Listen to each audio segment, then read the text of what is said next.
Hello and welcome back to WD18, the Watford fan channel. And today we are finally talking about us signing a striker. And we're doing it with a very, very special guest, as I'm delighted to be joined by the former Burton head coach and probably one of the henchest managers in the EFL. It's Dino Maamria. Thanks for joining, Dino. How are you, mate? I'm good, my friend. How are you? It's a pleasure to be here. Early morning gym session for you today? Yeah, after this call, that's what I'm heading to. It's my morning routine. Always have my coffee, get the kids ready, whatever clubs they got, and then head to the gym for an hour and a half or so. Well, man, thank you so much for joining. And if getting football managers on the channel isn't worth subscribing or leaving a like, I don't know what is. So make sure you subscribe, leave a like, and leave a comment for Dino. Today we're going to be talking about not just one striker, but two strikers that Dino has worked with. But before we start, Dino, just wanted to get your thoughts on Watford. Have you ever played against them or coached against them? Yeah, my team at Stevenage plays against Watford with one of the Spanish managers. You had a few, I think. Always been a good game. We played at Stevenage, actually, not Vicarage Road. I remember Watford from my early days. I remember I came to Burnley Football Club in the 90s. And Burnley were playing Watford, and I wasn't playing at the time. And I remember the away end at Burnley at Turf Moor was all yellow, and I was very, very impressed with the club. I thought, what a club this is at the time. I'm talking the 90s. And the away following was unbelievable. It's like almost the first yellow wall I've seen before Borussia Dortmund. And obviously a lot of friends of mine who played for Watford, who coached and managed Watford as well. So, and I live close as well to Watford, so I'm only 20 minutes away. So I'm still hoping one day I might work for the football club. And if not me, hopefully my son will play for the football club. So who knows? Hopefully I'll get my foot in the door one day. It's a great club, no doubt. Absolutely. If you ever want to come down, you can be my guest. We'll get you down to the Vic. So today we're talking about Daniel Jebbison. The first we heard about this potential signing was on iFollow, the commentary from Jeff Doyle against the Stoke game where we won 3-0. He said that Watford were interested in signing the Bournemouth striker. And then yesterday, reports came out earlier in the day that us and Stoke wanted to sign him and were leading the race before Adam Leventhal dropped the bomber and reported Watford have agreed a deal in principle with Bournemouth to sign Daniel Jebbison on a season-long loan. The 21-year-old is likely to remain at Bournemouth until next week before joining the Championship club. Jebbison was impressed with Watford head coach Tom Cleverley's plans for the season and has made his choice after considering various options. Apparently, it was us, Stoke, West Brom, and I know Portsmouth were interested. And he also liked one of our tweets yesterday to all but confirm that he's joining the club. So Dino, tell us about Daniel and how you first met him. Well, he came to us at Burton Albion 2 years ago, maybe, as a young lad. He came with his parent, with his brother. The first thing about him, he's very, very humble guy, young man. Very nice company you can talk to, you can have a conversation with, very mature for his age. And the second thing, he was very, very good learner. He asked a lot of questions, the right question. And every day he turns up, he always got things for me. It's almost what you got for me today. What can we do today to make him better, basically? Which was a challenge for me as a coach sometimes. But it's a nice challenge. I'd rather have those type of players than players who want to do as little as possible. So Daniel was the first one on the training ground and last one on the training ground every day. We had an idea about his potential. That's why I brought him in. Obviously, he scored in his debut of the Premier League with Sheffield United at the time. But we didn't realize how good he was until we actually worked with him. For some reason, obviously, Sheffield United had a tough time the last couple of years. Probably the vision of the club didn't help him. They weren't really sure to promote young players or to try and stay in the Premier League. And he lost his way a little bit, probably last 18 months. So I think it's going to be a great fit for Watford. And I'm really looking forward to watching him play there.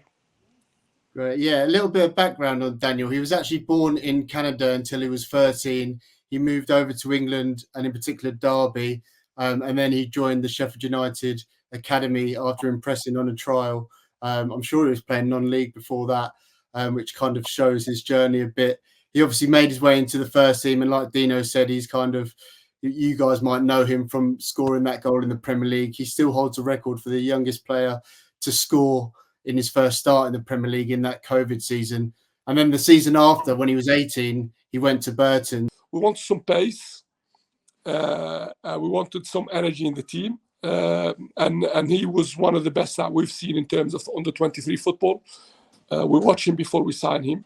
And then we signed him. We exactly got what we wanted. He's actually, his story was it was unbelievable. You're right. He came from Canada at 13, 12. He was on trial for various clubs. He's actually on trial at Burton Albion at 12, at 13, 14-year-old. Really? Derby County, no one signed him. And then Sheffield United picked him up, and then he never looked back. But yeah, we wanted the player who's going to give a stretch, who's going to. We like a high press, who's going to press from the front first and foremost, and then with the ball, we want someone who can score goals and who can have that pace to go behind the defenders as well. And he did exactly that. He scored a lot of goals for us, and he gave us the energy we needed. He pressed from the front, and he was outstanding. He had probably 6 months with us. He was unplayable at times. Yeah, I mean, you mentioned the high press, which is music to my ears. That's something that Tom Cleverley wants to do and maybe hasn't been able to do with the strikers we've got at the moment. But what shape or formation did you guys play at that time, and what role was he in that shape? Well, we played a 4-2-3-1, and obviously he was the lone striker. We try and keep him as central as possible because we know he got legs to go behind. He got a good touch, no doubt about it. We know that you get him in the box, he can score both feet and his head. And we're talking about the press. We always had our number 9. He's the one who's going to do a double press. So we needed someone with the energy and with the legs. Double press, what I'm talking about is, say, a throw-in, for example. He's the first one to press the first player and the second player, so the rest of the team can keep their shape. And he was brilliant at doing that. Dino's had a bit of a change of location. He's getting a new bar fitted in his front room. And he's very intelligent in terms of understanding the tactical side of the game. Like I said, he was very, very mature for his age. And obviously I'm as surprised as anybody else because I thought he would have gone on. But his time at Sheffield United, he didn't go as well as he hoped to, I think. But great to see him go back to the Premier League with Bournemouth, and hopefully he's going to be a great addition for Watford Football Club on loan. And obviously he was working under you, who used to be a striker as well, and Jimmy Floyd Hasselbank, 2 great people to learn from. When he arrived, what would you say, not his weaknesses, but he was only 18, what part of his game did he need to improve as a striker? Well, he's back to goal. That's something he needs to improve on, but that's understandable because in League One he plays against experienced defenders. That's something we worked with him on. But actually, our focus was always we work on his positive. We look at his strength and try and harness his strength and make him even better than what he is. The work that he enjoyed the most probably finishing. We did a lot of finishing drills with him after training. Like I said earlier, he was last person to finish training, and yeah, he was very, very eager to learn all the time. He always asking the right question. It was a pleasure to work with. So at 18, how did he cope with physically in terms of playing League One football? He's now 21 and he'll be playing in the Championship. But what would you say about his physicality as a lone striker? I think he had the stature back then, but the physical strength lacked a little bit, as you understand, as an 18-year-old.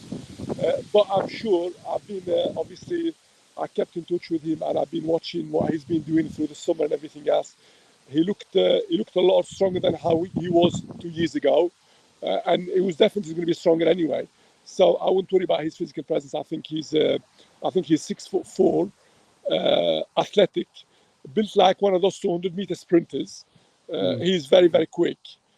So I think he got all the attributes to be a top forward, and certainly the Championship, I think he would do really well. And a lot of Watford fans might just go and look at his goal record and think, oh, he's only scored, what is it? he's only scored. He scored 10 for us, I think, in 20 games. Yeah, he scored well for you guys. He scored 9 in 23. But kind of overlooking his career, he doesn't look like he scored that many goals. But how would you describe his finishing? No, he's a finisher. He's a goal scorer. You get half a chance, he will make the keeper work, no doubt about it. He just obviously, since he left us, he's not played as many games. I know he had a couple of setbacks in terms of injuries. But like I said, I think his time at Sheffield United was tough last couple of years, 18 months. Like a lot of young players at Sheffield United, and that probably suffered. And like any forward, he's a confidence player. If you make him feel important, make him feel valued, make him feel loved, he will give you a lot more. And am I right in saying Sheffield United actually recalled him in January of that season? And how did that affect you guys? Well, it affected us big time. They recalled him back. He was going to be sold, I think, to Everton at the time, if I remember correctly. It was a lot of clubs looking at him, and that didn't materialise. And we were surprised, really, they called him back, because they called him back and they didn't sell him and didn't play him. So that probably affected him a lot, because if he carried on that season with us, he would have no doubt got to double figure. And that would probably open the door for many other things for Sheffield United, for Jebbison as well. I actually watched an interview with him yesterday, and I was surprised how strong his Canadian accent was. He's obviously a lot for England. He actually won the under-19s Euros with England, along the likes of Jarell Quandoo, Ronnie Edwards, Chukwuemeka, Alex Scott, Liam Delap. Are you surprised that, because there's a lot of Canada fans wanted him to play for those guys? Does that just show how ambitious he is, that he wants to play for England instead of maybe Canada? Yeah, he is. I think the first time we met him was at St. George's Park, actually. We drove there to meet him. And yeah, we knew straight away it was a brilliant young man, and he was very, very ambitious. He believed in himself a lot, very confident, driven. Like I said, I think he got all the attributes to be a top forward. And like you said, he went back to Sheffield United. He hasn't played that many minutes. He's had a couple of injuries, and he kind of let his contract run out until he joined Bournemouth in the summer, and that's where we're going to get him on loan from. He actually played for Bournemouth against Nottingham Forest on the weekend. He got 25 minutes there. So just finally, kind of on Daniel Jebbison, do you think Watford's the right move for him, or did you think he would be playing at a high level at this point? Well, I would have thought a couple of years ago, he would definitely play Premier League. No doubt about it. Obviously, he had his setback last 18 months, 2 years. I think Watford, I've seen last couple of games at Watford, Tom got the team organised, motivated, play with energy on the front foot. They like to have the ball.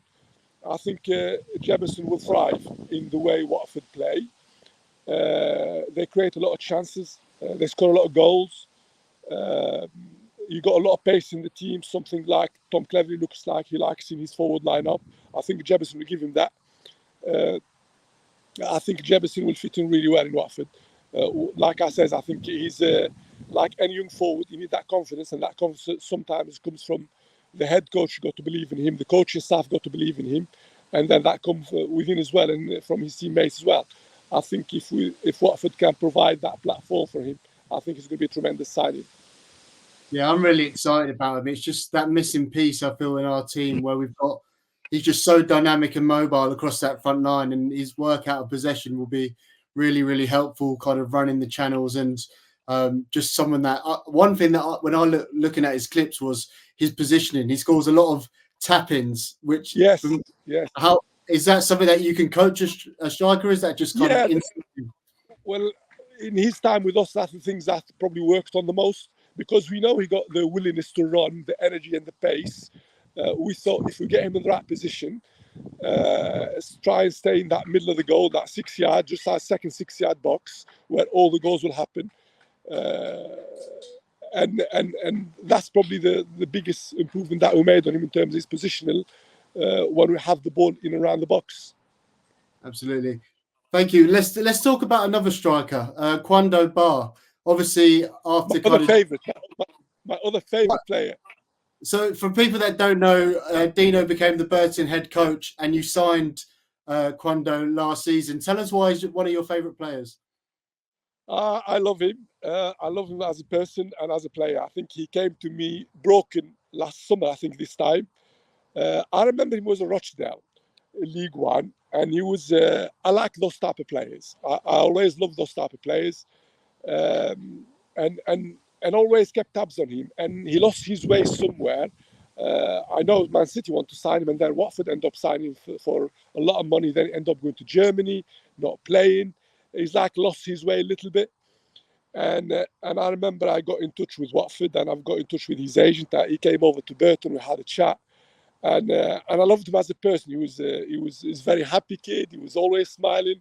He was misunderstood. A lot of people, coaches that had him before, they thought he's not a team player. He's not hard working. But actually, he wasn't valued. He wasn't loved. He wasn't seen for what he's good at. And I treated him like my younger brother, first and foremost. The human side was really important to Baah, and I gave him a lot of responsibility, and he paid me back. He was unbelievable for the 6 months or whatever 5 months he was there. He's probably one of the best players I worked with in terms of. I know the goal he scored last weekend. Some of the teams in League One, they could not keep up with him. He was way above the level. Yeah, he's been so unlucky with injury, but he seems such a good character, and it was a bit of a surprise to a lot of Watford fans to see Tom kind of start him in pre-season and give him the run, and he's been fantastic every single game so far. Obviously scored in the Carabao Cup last week.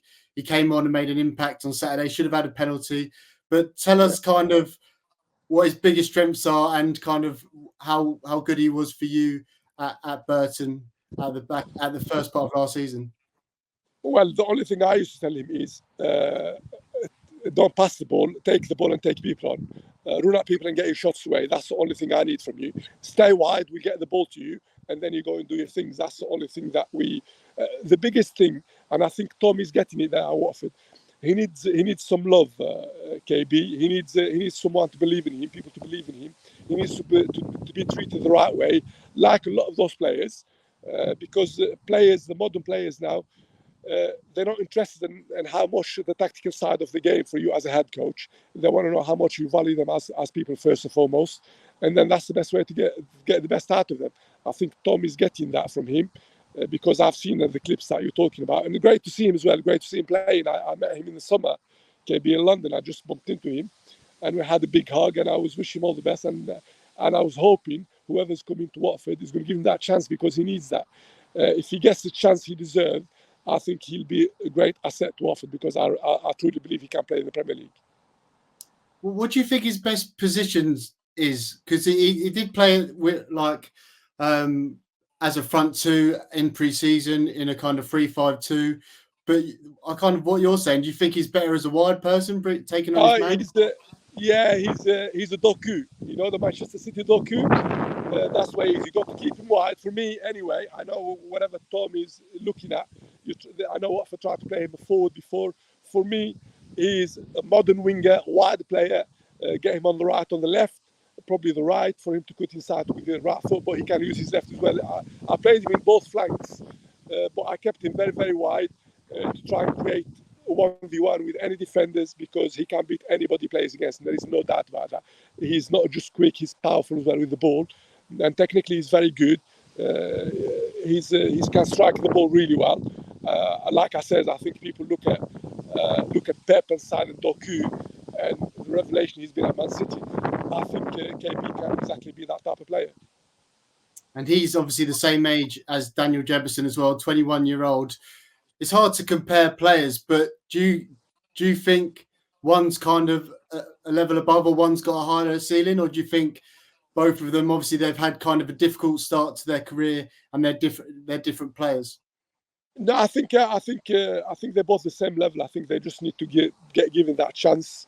They need people to believe in them, and I'm sure they flourish. I think it's an exciting team, Watford. I might come and watch a few games by the sound of it, and yeah, I think if you have those two as a front line, there's a lot of pace there. There's a lot of energy. There's a lot power in forward areas and a lot of goals as well. So it's certainly going to be very attacking. Should be exciting to watch. We'll wrap things up there. Thank you so much, Dino, for your time today. We really appreciate kind of the level of insight getting from a head coach about these players, and we wish you best of luck in hopefully getting a new role, and we'll see you in the dugout very soon. Thank you, my friend. I'll see you soon. All the best. So Daniel Jebbison is the striker who will be leading the line for Watford. Tell us in the comments what you think of the signing. How many goals will he score? We also have a video coming out tomorrow about our incoming defender, Kevin Caben. So if you enjoyed the video, drop it a like, hit the subscribe button, and we'll be back on Sunday reacting to the Derby game. So if you're going to the game, enjoy it, and up the Hornets.